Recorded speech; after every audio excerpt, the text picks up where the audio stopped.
be very careful when you're going to tell someone that you know how they feel. Like, it's very easy to go like, I know what you're going through. It's infuriating almost to a person who is in this place of depression if someone just comes to them kind of reaffirming that, like, I know how you feel. Because a lot of times in their head, they don't believe that. They don't believe that someone understands. Hey guys, welcome to The Current Christian, where we connect and encourage disciples in leading fruitful lives and ministries. This is our third video in the series talking about mental health, and in this video specifically, we will be touching upon the topic of depression. So if you're a small group leader who is either going through depression or knows people who are in your group who are dealing with depression, then this video is, I'm hoping, going to be very beneficial to you, and that you will leave with some little nuggets of gold that you can apply to your own life. Now, here's a short little disclaimer. We are not well, at least for me, I'm not a professional. We are talking from our own personal experiences of what we've learned and have seen in our own lives when it comes to the topic of mental health, and especially with depression. So David here, he's been working in the mental health field for several years now, and has a good amount of experience and knowledge when it comes to this topic of mental health. So, David, how would you kind of go about defining depression? Sure. So depression itself, it comes from symptoms of feeling down or sad, feeling lethargic, lack of energy, lack of interest in things. It can also be a lack of appetite, but these are things that are kind of felt in a more extreme sense. So, we have days where we're sad, but the sadness might pertain to something a bit deeper. It might, hit you a little closer to home, where you want to isolate, or you feel, thoughts of feeling worthless, or even to the extremes of thoughts of harming yourself. And depression is something that we're starting to see people talk about a lot more on social media and in the news and in society, and it's not something that's new. It's been around for a while, and all throughout human history, and probably all throughout our lives, I'm pretty sure we've experienced bouts of depression at least once. It is one of the most read about emotions that you see in the Bible, because there are some serious things that, you read that book, it makes sense why some of these people are feeling down. Mm-hmm. And on that note, do you have any stories that you feel comfortable with sharing in your own personal life when it comes to talking about depression? Sure, absolutely. So at least I kind of started the first video mentioning that I've been struggling with this since I was 12. So it's a topic that I'm pretty intimately aware of and close to, and I've spent a lot of time going to different therapists, working on my own depression in my own life. So a story that I guess I would go to most recently would come to this past week. Now, one of the things that I will preface this by is that my symptoms, the things I go through, are part of these more persistent or recurring symptoms. They aren't always tied to a feeling of something that or an event that has occurred. So when I say this happened a few weeks ago, there really wasn't much of a trigger for it. There was no real event that occurred. Started slowly, where I would just feel more and more lethargic. I didn't feel like getting up out of bed. I didn't feel like being social after work or hanging out with friends. And I had this tendency to want to isolate. And of course, by feeding into that, for the next couple of days, I got worse and worse, because I was just isolating myself from friends. I wasn't reaching out to people. And of course, that just started to deteriorate my mental state. I felt sad. I was feeling crappy about myself. I was even in my head saying things about myself that weren't true, like I was worthless, or like I didn't matter. And it's just kind of snowballs, because I kind of fed into and went along with those symptoms. A big thing to remember with that, and a big way that I've learned to handle that, is working against those symptoms. So if I actively start to, realize that I am saying things like, you don't want to hang out with those people, you don't think they'll be able to handle you, I will intentionally take an action to try and hang out with someone. I will actively reach out to a friend and say, hey, what do you do tonight? Do you want to go grab coffee or tea somewhere? Like, what's going on? To put in action to get myself out of my head. A big part of depression is kind of a mental game. It all happens up here. So being willing to do something that goes against that is a good way to kind of pull yourself out of that place. It's hard. By no means is that an easy thing to do, because the one thing you want is to listen to it. It's a rather annoying analogy that people use, is that depression is like a comforter. I was gonna say, like, it feels like it's almost like this would be best for you. Like, this is something that'll benefit you. Like, that's what it feels like. Yeah, that's what the voices, yeah, if you want to personify it like that, yeah, absolutely. It kind of like it tries to trick you into doing that, and you kind of give into it because it feels comfortable, it feels easy. But a lot of the times, if you are willing to take that step to reach out and do the opposite, you end up, actually, I will venture to say 100% of the time, you will end up feeling better than if you had listened to that thought. And I say that with complete confidence, at least because this past week, I picked this tip up from my therapist and I've been using it. And honestly, it has really changed how I've been able to handle my depression, at least in the more recent years.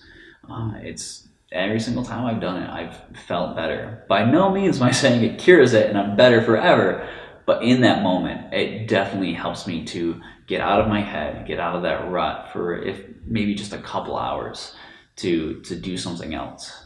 That's good. It's reminding me of like two biblical things of how, and it might be like a little bit of a far reach. I don't want to say that this can help anyone who's going through any states of depression and stuff like that, but possibly for like the acute forms of if someone's feeling depressed, these things, these biblical kind of lessons, maybe it will help you get out of those states.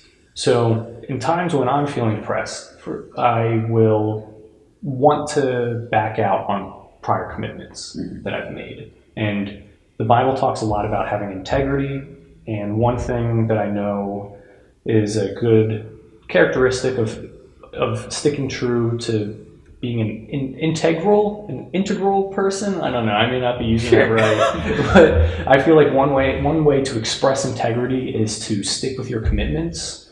And it's a hard thing to do, but like if you made a commitment to hang out with some friends and you're feeling depressed and it's telling you don't want to hang out with them, you're too tired, you won't be able to engage, like David was saying, you should do the opposite of that. But it's also like you've made the commitment, so it's like thinking about it in that stance of like all right, I've made the commitment. I may not be feeling it, but like I'm gonna hold true to it. I'm gonna stick to my word. I don't want to back out. And it's like one kind of lesson that I know kind of comes up in the Bible.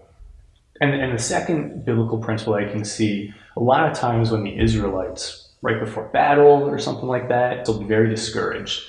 And there's this recurring phrase of be courageous. And it's kind of like an odd thing. Like you'd think you either have courage or you don't, almost like it's a feeling. Like you can't tell someone feel happy or like, stop feeling sad, because it's a feeling. You can't like control it like that. So to be told to be courageous, it's like, wait, this is like an action and doing something where it's like, well, if I wasn't feeling depressed, I would hang out with them.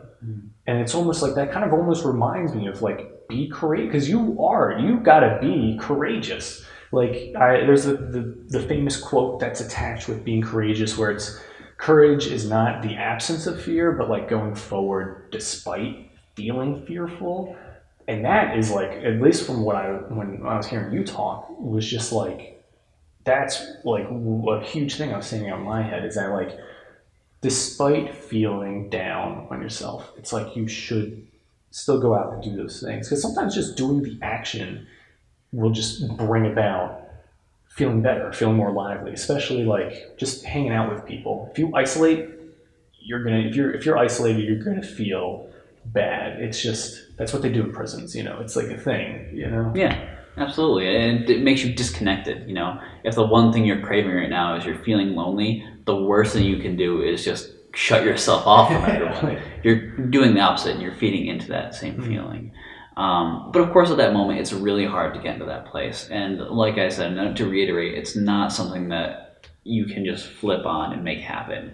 It's not something that you will get automatically. Like, oh goodness, you just gave me the cure. No, it's a lot harder than that. And if you are suffering from depression yourself, have grace for yourself. Know that like you might fail once or twice when you're doing this, or 3 or 4 times. It might take you a while to get into this practice or to build up that courageous action to do it. And if you have a friend who is just going through a really depressed time, have a little grace for them too, because they're trying to wrestle with this thing and wrestle with that same thought of trying to isolate themselves.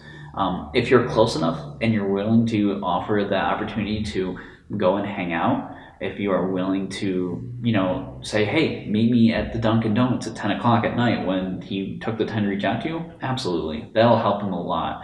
But never feel obligated. If you don't feel that comfortable with that person, if you're not that close, it's going to come off as disingenuous. So definitely be aware of like how close you are with that person before you just automatically jump to like going out to grab coffee with them at like midnight. It's always good to keep that relationship in perspective for yourself and for them. But if you are close, that little extra help, that willingness to take them out for coffee or to just hang out for a few minutes and listen to them vent, like those things can matter and make a huge difference. So what would be some like big no-nos for like a small group leader who knows that like one of the members in their group is feeling depressed? Maybe like I'm imagining maybe they're not even showing up frequently because they're going through this depression. What would be some things that's like, don't do that as a leader? So the one that mostly comes to mind whenever that gets brought up is be very careful when you're going to tell someone that you know how they feel. Like, it's very easy to go like, I know what you're going through. It's infuriating almost to a person who is in this place of depression if someone just comes to them kind of reaffirming that, like, I know how you feel. Because a lot of times in their head, they don't believe that. They don't believe that someone understands. Now, if someone is actually coming to you with like an event, like saying, my uncle passed away and it's really got me in a rough spot, and you have a history like your uncle has passed away, you can relate to that. You can relate to that thing like, hey, like, I've had a family member that's close to me pass and it really hurts. And you can relate to on that. But if someone's coming to you with that more persistent depression where it doesn't seem to have a cause, it is good to recognize that, not saying, I know how you feel or I know it's hard, but saying, I'm so sorry you're going through this. It seems like the best thing to do is to just kind of be there for the person. Absolutely.